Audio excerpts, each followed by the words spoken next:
Coming up on this episode of Nintendo Cartridge Society, great Nintendo rivalries. Mario versus Donkey Kong. Link versus Ganon. Alien versus Predator. It's dangerous to go alone, so the Nintendo Cartridge Society goes with you.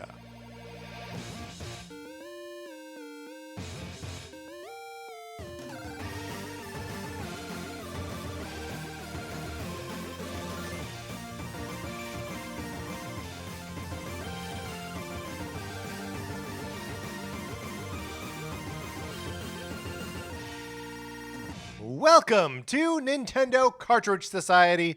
My name is Patrick Ellers, and I'm joined as I'm always joined by my co-host, Mark Mitchell. Mark, how's it going? It's going great. Here we sit on a Thursday night. Yes. Recording our Thursday episode. Right? Yeah, it's and look, obviously, we thought there was going to be some kind of Nintendo Direct presentation. We believed the rumors. And that's our fault. It's on us. And I guess another place where I want to just like accept a little bit of culpability here is I feel like I started the Madam Web pile-on before I realized that everyone was going to do it. I feel a little bad. I mean, of course, we all went to see it. Of course, we all went to see Madam Web last night. That's why we didn't record last night. February, Webuary, right? Webuary. No, it's been very funny the last couple of days to just see like the sort of avalanche of critical reviews it's gotten when like we were having such fun with how crappy we thought it was going to be. Now it just seems like that's what everyone's doing. But no, we've got a good of course, banana to you, Mark. And I guess we didn't really settle on what my It thing is was Mario going to be, versus right? Donkey Kong month. We are 3 weeks in. Mark has not settled on a catchphrase yet. You've done some signature gestures. Yes, And I feel like we'll get there by the end. I don't have one to offer tonight. All right, okay. Yeah. All right. But I do think by the end of Mario versus Donkey Kong month, I feel confident that I will have a catchphrase, a true honest to God catchphrase. We are 3 weeks into the shortest month of the year. Well, no, I mean it's five Thursdays. I know. It is 5 Thursdays, which is remarkable. But okay, all right. That's a lot of Thursdays in the shortest month of the year. I agree. This month is mostly Thursdays. And yet Nintendo couldn't find a Thursday to fit a direct in. I'm surprised. Do you think they're waiting for you to settle on a catchphrase? Oh my gosh. Am I responsible for the I think you might be. Yeah. Look inward is all I'm saying. I bet Miyamoto wearing his Pikmin t-shirt went into the Nintendo servers and just deleted the Nintendo Direct. There was one planned. Right. Well, he picked up a red phone and said, has Mark settled on a catchphrase yet? And the Nintendo of America intern that is tasked with listening to every episode podcasts. of this show. Right. Yeah. Told them no. Yeah, that's right. This intern, they have 3-4 month internships before they go back to school, and every intern every 3 or 4 months is tasked with listening to our entire back catalog of over 700 episodes. Right. Well, because they got to get all the inside jokes as they like listen to the new episodes, right? Right. Actually, kind of I am proud of our lack of inside jokes on this show. We do some Table for One, I feel like is but it doesn't come up that often, you know? I mean, it helps that we're not that funny. That definitely helps. Also, not the kind of joke we normally do. All right. If you would like to support us, you can head on over to Patreon at patreon.com/Nintendo Cartridge Society. And if you are contributing there at the 8-bit or 16-bit levels, you get access to our once-a-month episodes of miniseries where we do all kinds of different things. We are currently doing NCS Arcade. That's right. We are playing games from Nintendo Switch Online and Nintendo Switch Online Plus expansion pack that we have never beaten before. Mm-hmm. So last month we talked about The Legend of Zelda, The Minish Cap, and had a good conversation about that. And right now we are preparing to record an episode on Jet Force Gemini. I feel like you don't have it committed to memory. No, what's happening there? I always want to call it, what is that? The Sega game. the Jet Set Radio. I always want to call it yes. Jet Set Radio. I've been playing Jet Force Gemini. I promise you, it is not Jet Set Radio. No, I think it's probably a worse game. But yes, we'll be playing that shortly. If you would like to play along, you should. And if you want to get in on any conversation about that, you should head on over to our Discord, which is you have to email us, and we'll send you an invitation, Nintendo Cartridge Society at gmail.com. And if you have any observations or questions or whatever about your experience with Jet Force Gemini and you want us to talk about them on the show, you should email us directly at that email address. And that's just an easier place for us to like compile that stuff for use on the recording itself. I would be so curious. I just really I would love to hear from people who played this game original, like when it first came out. I would like that perspective, yes. Yeah. So if that is you, hit us up. Yeah, and if you are just playing it now and also wondering what everyone else's experience is, email us that too, because lots of like gut reactions that I have continuously while playing this game. Yep. One last thing to plug before we get into the main part of the episode.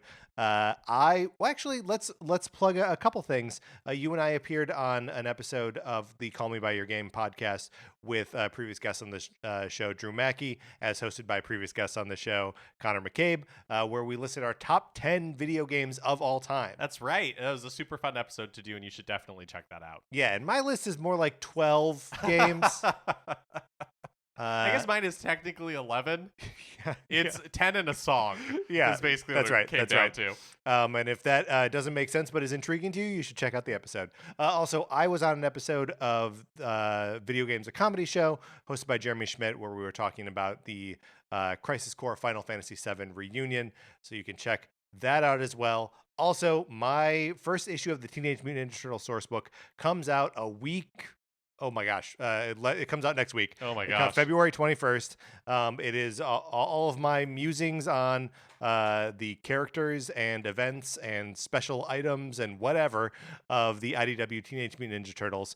Issue 1, this encyclopedia sort of thing, comes out next week. So head on into your local comic book store and pick one up if you are interested. All right, Mark, we've had fun talking about Mario versus Donkey Kong as a series. We've had fun talking about Mario as a series versus Donkey Kong as a series. Now let's have fun with the verses and discuss some other Nintendo verses.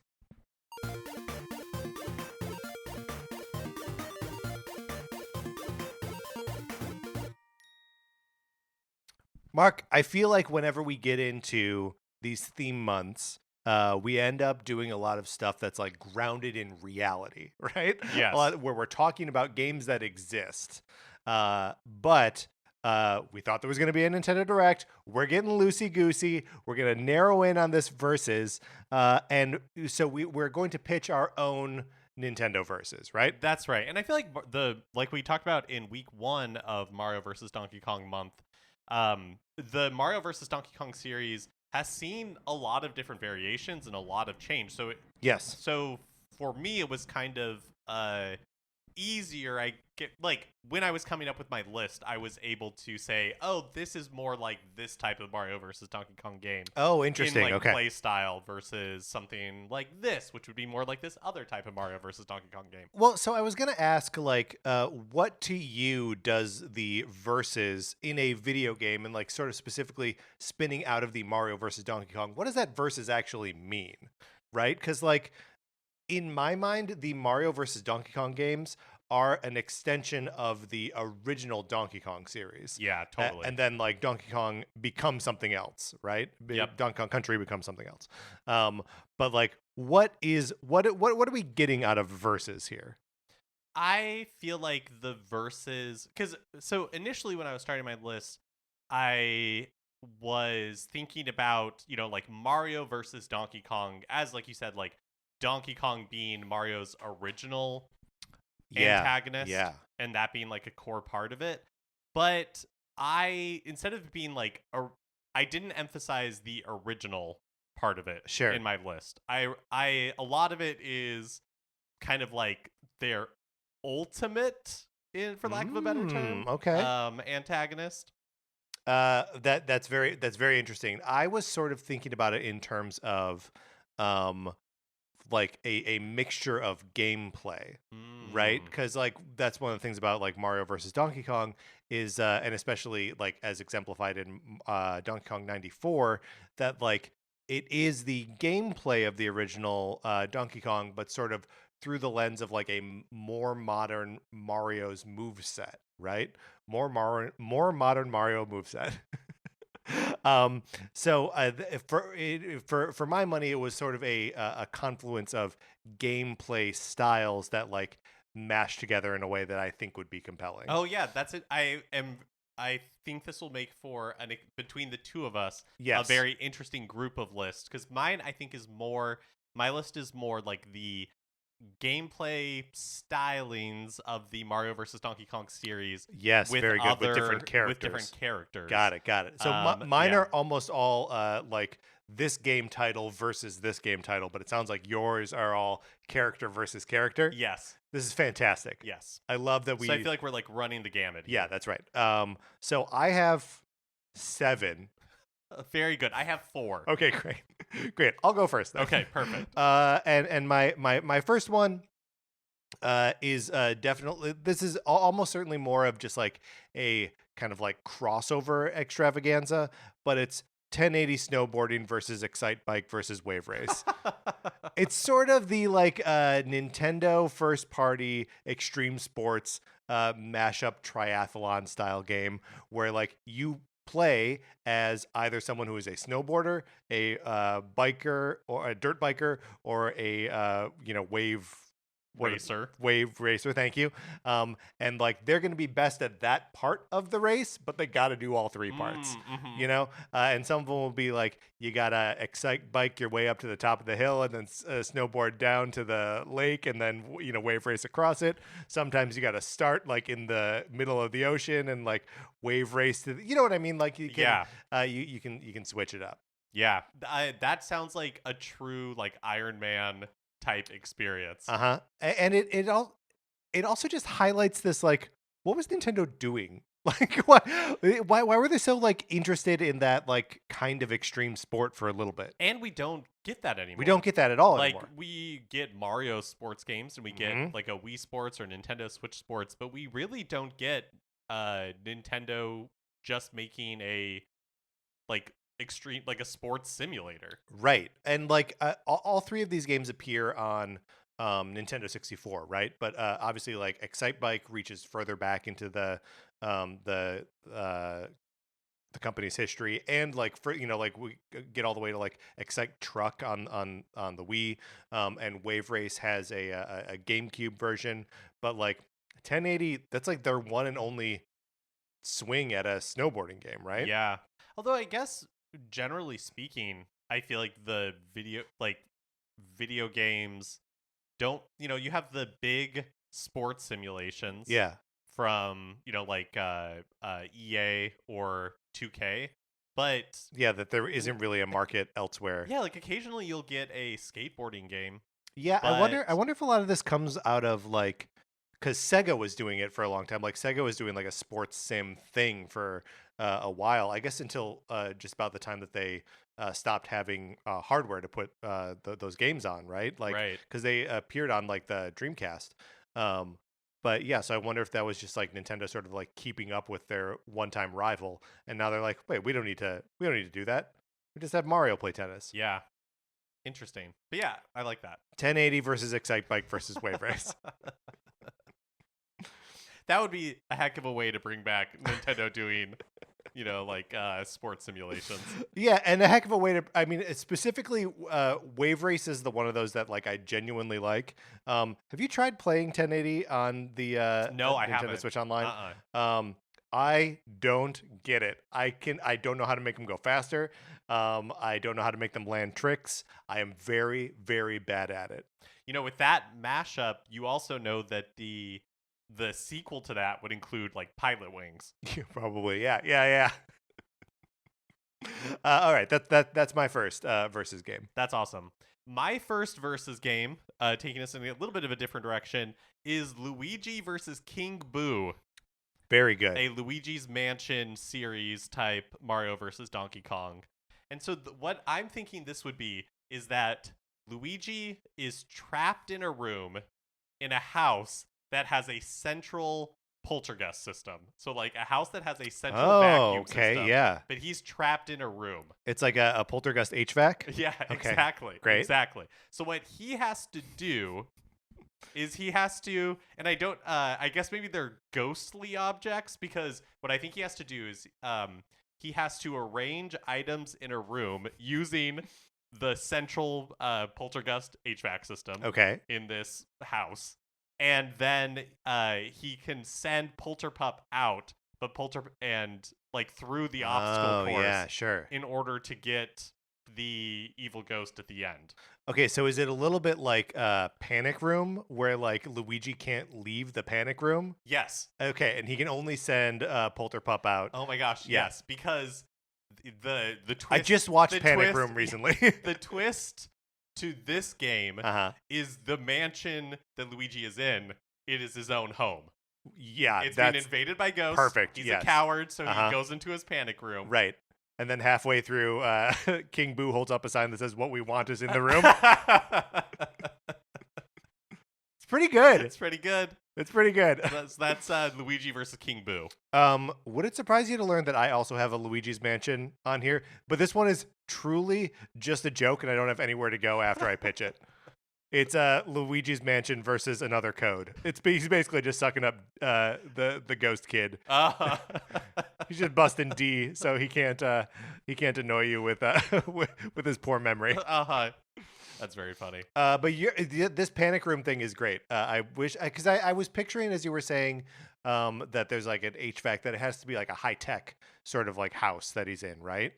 Right. Well, I was thinking that like not if it's his own house, it's possible that he was gifted it by Professor Egad. Mm-hmm. Right? Professor Egad. Oh, maybe he do you know died. What? I'm giving. Maybe Professor Egad died. Professor Egad is dead. Sorry, of course. Just like all good stories, that's how this one starts. Right. Professor Egad was dead to begin with. Yes. Professor Egad is dead, but as his final parting gift, he gave Luigi this very high-tech central poltergeist HVAC system. Yes. Because Professor Egad knew that eventually the ghost would want revenge on Luigi for all of his poltergeisting in the past. And he senses, that Luigi is now a little bit more defenseless now that Egad has passed. Yeah, that's right. This makes perfect sense. Yep. That's great. Should I do another one? Because my Luigi's Mansion versus another code was a joke. Sure, yeah. Okay, great. This one also possibly a joke, but I was thinking about how interesting it would be to have to pick a side in this conflict and take on a different role in this style of game than you would normally. Like, you're almost playing against what you would have been doing as the player before. This is Nintendogs versus Nintendcats. So Nintendogs and Cats, was a game that was like a simulator where you are taking care of either your dog or your cat. And what if instead you could take control of one of those animals and have to actually like vie for the attention and care provided by the player? So if that is like, you're better at learning tricks, you have to like more carefully manage your pee meter so you don't accidentally go in the house. If you can like try and do things to make it look like the cat is wrecking up the place, just whatever you can to get the affections of the player away from the other animal. Yeah, that's very funny. And also I like that you could play as either a Nintendog or a Nintendcat. I do, I said that, and I think they're just called cats. It's Nintendogs versus cats is the actual game. So I don't know. Should we be calling them Nintendcats? Well, are they? They're just cats. But are they just dogs? Yeah. But I mean, like, they're puppies. They don't age. They don't die. And the name of the game is Nintendogs. And I think they refer to them as Nintendogs. But they don't refer to them as Nintendcats. No. Okay. They do not. Well, then, yeah, I guess it is Nintendogs versus cats. Yeah. Which doesn't feel fair to cats. The cats probably don't want the... Yeah, you're right. They don't need it. They don't want to be like affiliated with anything else. Yeah. Cats They are have on their their own own. thing going on. Yeah. No, I like the idea of like turning the paradigm of the game on its head, and you're like trying to earn the affection of the player character. It's just very funny to me. Yeah, I like that idea a lot. Okay, my next one. I need to take everybody on a little bit of a journey I love this. to how we get there. Mm-hmm. So imagine, first of all, let us talk about Star Fox Guard. Yes. Okay, so Star Fox Guard is a game that was released at the same time as Star Fox Zero on the Wii U, packed in with versions of Star Fox Zero on the Wii U, also available, I believe, as like a Digitally standalone on its own, yeah. eShop title. And Star Fox Guard, you play as Slippy, and his Uncle Grippy. And you don't, I guess you don't really play as either of them because Right. it's like a tower defense game. This sort of is the panic room scenario. Yes. So you're there are a bunch of enemy robots that are attacking, and Slippy is tasked with like watching different monitors and video cameras and like pointing video cameras in the right direction, because if an enemy robot is walking through the maze and you see them like on the camera, then they are defeated or whatever. Well, so it's not quite as simple as that. Like, you have other resources that you can deploy, like guns and defenses, and the only way that you can see where anything is on the map is via those cameras. So like you are checking the cameras and then like placing your resources to stop the encroaching monsters or robots or whatever they are, sort of blindly, except like through these like security cameras. Okay, so that is the premise of Star Fox Guard. Yes, Okay, I agree. all right. So imagine Star Fox Guard, similar to the Legend of Zelda series, having a fallen hero timeline. Okay. Yes. The game I'm about to pitch Yeah. takes place in the fallen hero timeline of Star Fox Guard. And in this time, Slippy is dead? Who's dead here? Okay. In this timeline, Professor Egad. your tower defenses have fallen, Uh-huh. and the enemy robots have assimilated Uncle Grippy like the Borg in Whoa. Star Trek. Resistance is futile. So the game, Slippy versus Grippy, Whoa. family at war. Whoa. So here's the premise. Cyber family at war. Each stage Mhm. is Slippy doing some platforming to, at the end of each level. He's a frog. I bet he's good at it. Exactly. What he's trying to reach is like basically another evil robot that he is at the end of a level like destroying, so that way he can return his uncle to sound mind. That's pretty good. And there can be like a mini game between levels where he's like hacking his uncle's brain, Yes. right? Uh-huh. And that'll give him like access to more areas where he can fight the other robots. Yeah. Uh-huh. That's pretty good. It also opens up a lot of opportunities in the Star Fox timeline. Sure. Yeah. I mean, we've done so much with the branching Zelda timeline, and Star Fox has really just been doing that one game over and over again. Yeah, right? what happens? What are the ripple effects Yes. of Uncle Grippy being assimilated by the Borg? Yeah. We don't know. It's a butterfly flapping its wings in the Star Fox. That's right. universe. All of Corneria gets covered with a great sea. That could happen, that right? could happen. And then eventually, you've got Star Fox on trains. Uh-huh. Right? Yep. I'd play. I'd play Star Fox Spirit Tracks. So, and the way we get there, our path to that Right. is Slippy versus Grippy. Right. Cyber family at war. Which feels like a fun game in and of itself. But I am, yes, as you say, very interested in getting to this alternate timeline. Mark, my next pick was also a Star Fox as its base, but more like classic Star Fox. And this is Star Fox versus Metroids. Look, there are the Star Fox guys go up against Andros and his minions, and it's always kind of nebulous, like what they want. Sometimes it's even nebulous, like what they are. Like they're just like weird little flying triangles. But what other spacefaring, terrifying things are there in the Nintendo universe. It's Metroids Yeah. and space pirates. Like, how cool would it be to be? And you could even distill this down if we wanted to go like even more basic, just like Fox McCloud versus Ridley, right? Like, if you are like flying around in space, gunning down this giant pterodactyl space pirate monster, that would just be I would enjoy that. Yeah, it would be fun to see franchises cross over like that. Yeah. And especially because like look, we know how Ridley goes against Samus, right? We've seen that dynamic play out a bunch of times. Mm-hmm. Never with Star Fox. Nope, never with Star Fox. So yeah, Star Fox versus Metroids.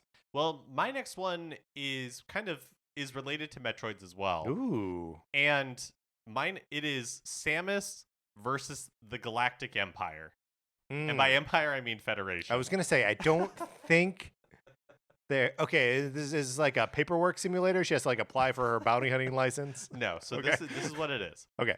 Samus is fed up with the Federation always trying to weaponize Metroids. Yeah. Like, and she is always on the short end of that stick. Yeah. Like, her life has been so messed up. If the Federation just, well, two things. One, if the Federation would just stop trying to weaponize Metroids in secret. Uh-huh. And two, if she would stop agreeing to work for the Federation. Which I don't know why she always does. You're a bounty hunter, girl. Just get some.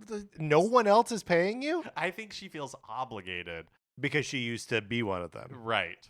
Okay. Oh, wait, all right. be one of. I think she feels obligated. Do you mean Because she was a soldier for them, she was right? a soldier, Yeah. yes, and she has all like the history with Yeah. Adam and all that stuff. Yeah. But then I also think she feels obligated after the events of Super Metroid, and like she has like a mom thing going on.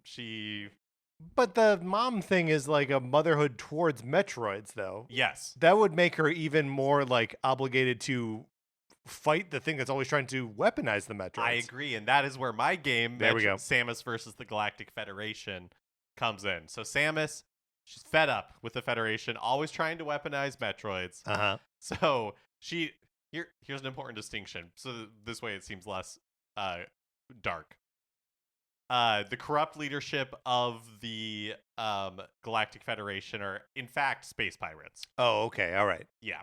There's like a plant. Yes. Right? Someone who's been in there for a long time, has infiltrated every level of government. Got yeah.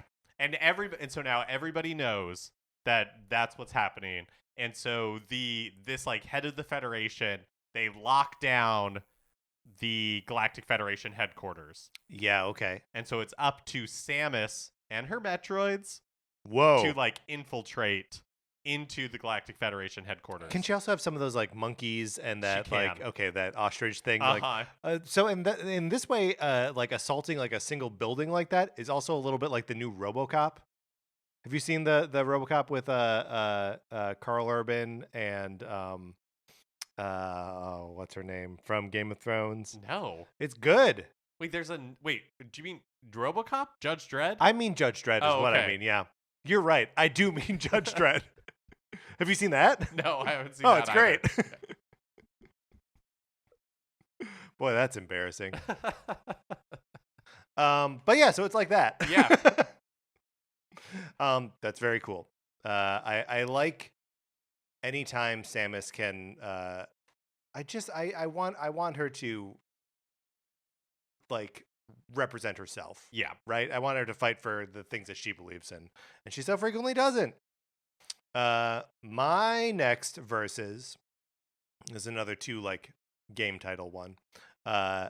Animal Crossing versus SimCity. I like Animal Crossing quite a bit. I like spending time with my animal neighbors, but sometimes I'm like, couldn't we do this on a bigger scale? Couldn't we, instead of having 10 neighbors, couldn't we have 1,000? Can't they all live together in a big city that I then have to like build an airport for? I just want to be able to do Animal Crossing on a much bigger scale where then like city things happen to my village. So like maybe there's an earthquake, maybe there's a Godzilla attack. We got to worry about having enough roads. We can build a football stadium.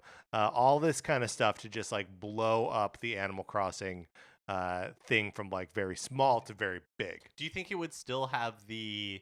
It would lose a lot of its charm, yeah. Well, Is that what you're no, gonna say? no. I think it would be its own type of game, right? So, Yeah. but do you think that at that scale you would still have the interaction with like the individual villagers, or do you think this one it's more focused on like urban planning? I think it's more focused on urban planning, but all of the characters are still the Animal Crossing characters. Yeah. So, like, you may need to court them for individual jobs where it's like you're going to be head of transportation, and then you've got like Cookie manning the train station, right?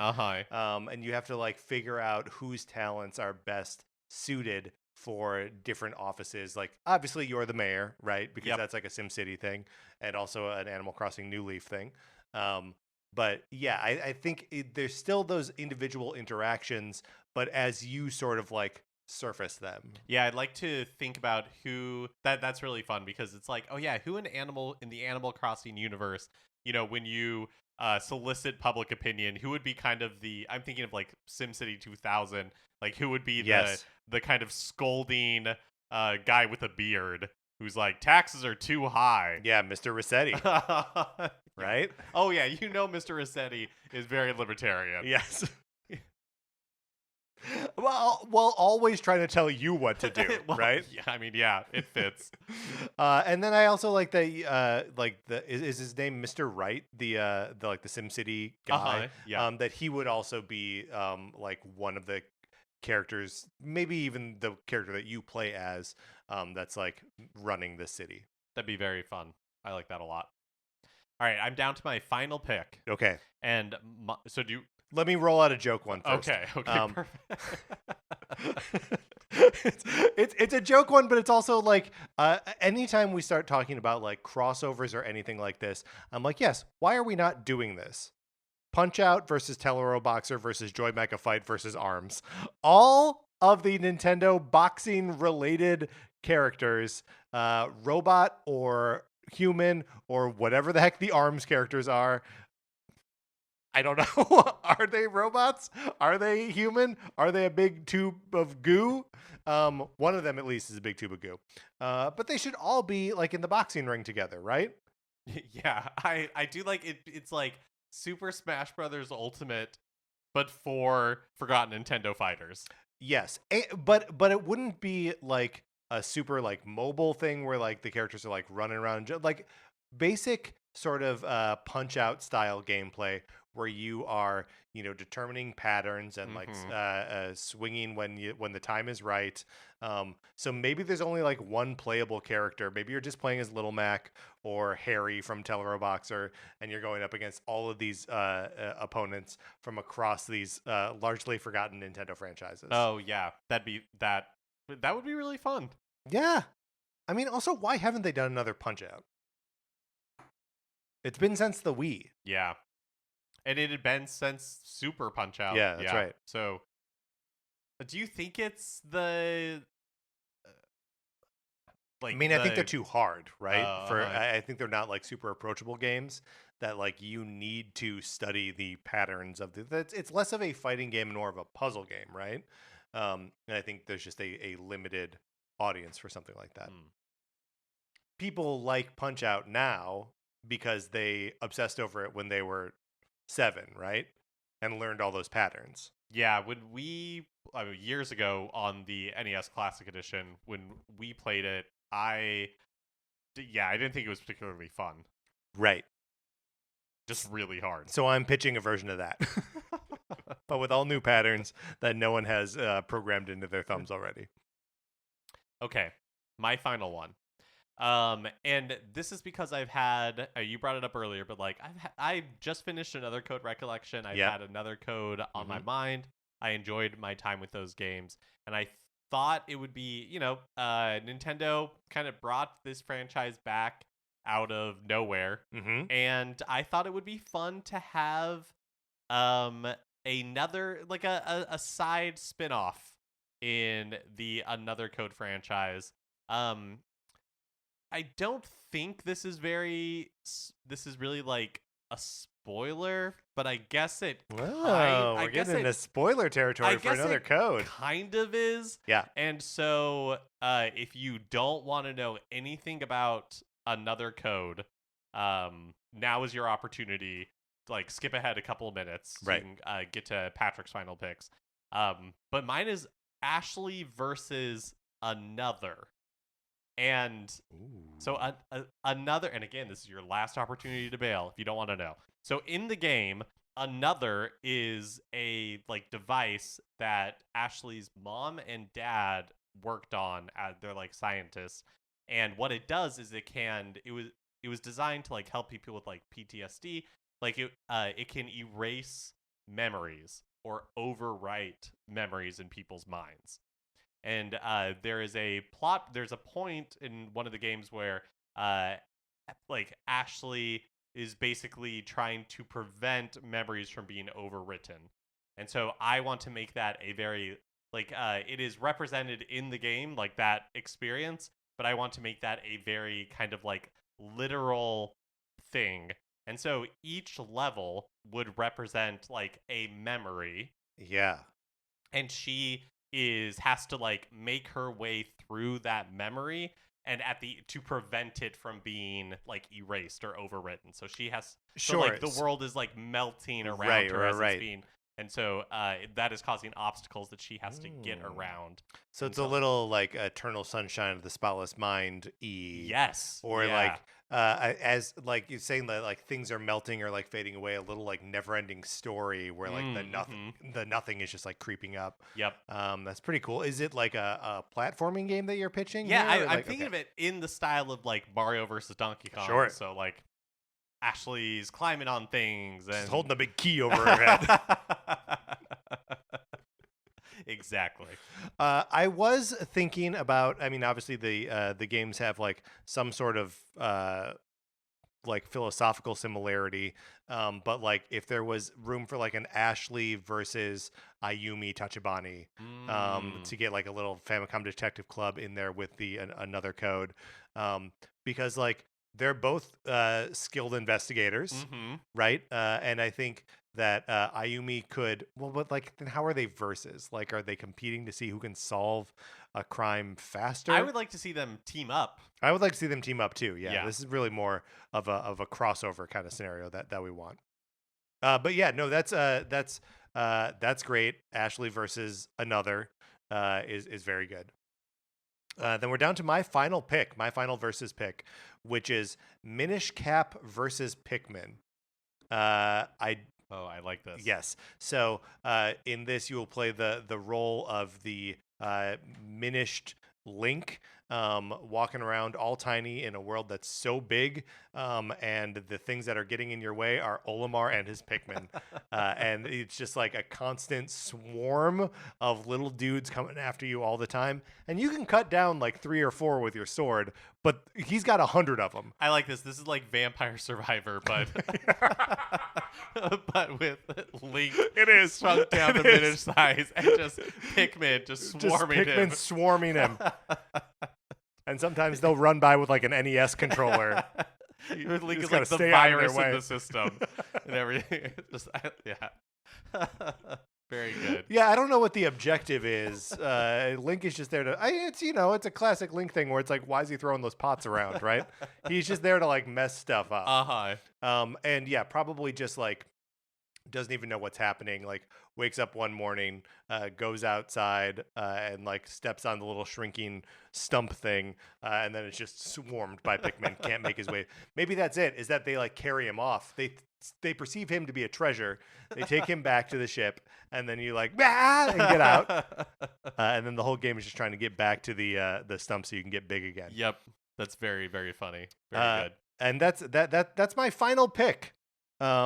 Which this is a fun exercise. Sure do wish there was a Nintendo Direct this week. But next week, should we talk a little bit about what we're doing next week for Mario vs. Donkey Kong month?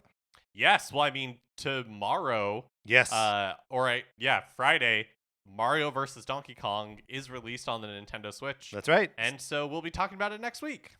Very exciting. All right, Mark, let's close this out.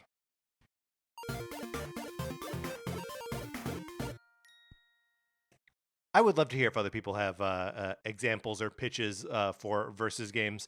We did sort of offhandedly mention Alien versus Predator at the beginning of this, and there was a great Alien versus Predator Super NES game that was just like a side-scrolling beat 'em up that I really liked. And I know there's I think it was Capcom developed, but there was also a Capcom developed Alien versus Predator arcade game that was like, Simpsons arcade game style, like beat 'em up. They should make more of those. More Alien versus Predator games. I did not realize. I mean, I guess it makes sense that that those two series from a very early time would be mashed up together. Oh yeah, like predating the movie series. Yeah, I didn't realize. Yeah. I guess I didn't realize that. I think it was first in the Dark Horse comics that they like mashed them up that like makes that. sense. And there is an alien skull on the ship, on the Predator ship in Predator 2. So like Danny Glover goes in there to like fight one of them, and like he's got this whole like shelf full of skulls. They're mostly human skulls, but there's one alien skull. So like at that point, people were like, "That's it. Oh, Floodgates open. Now they exist in the same universe. We're gonna make them fight each other forever." All right, that's going to do it for this episode of Nintendo Cartridge Society. Thank you so much to all of our 16-bit patrons, Connor McCabe, Patrice Millette, David Henley, Alias X, and Kyle Seaborn. We appreciate you. We appreciate everyone who is contributing to the Patreon and everyone who is listening to the podcast and hanging out in the Discord. It's greatly appreciated that you're here doing this with us. We like it. If you would like to join the Discord, all you need to do is email us at nintendocartridgesociety@gmail.com. We'll send you an invitation. Anthony DeLuca made our logo. Our theme music is provided by 8BitBetty. You can get more of his music by going to 8bitbetty.com or by listening right now. For my co-host, Mark Mitchell, this is Patrick Ellers saying thank you for listening.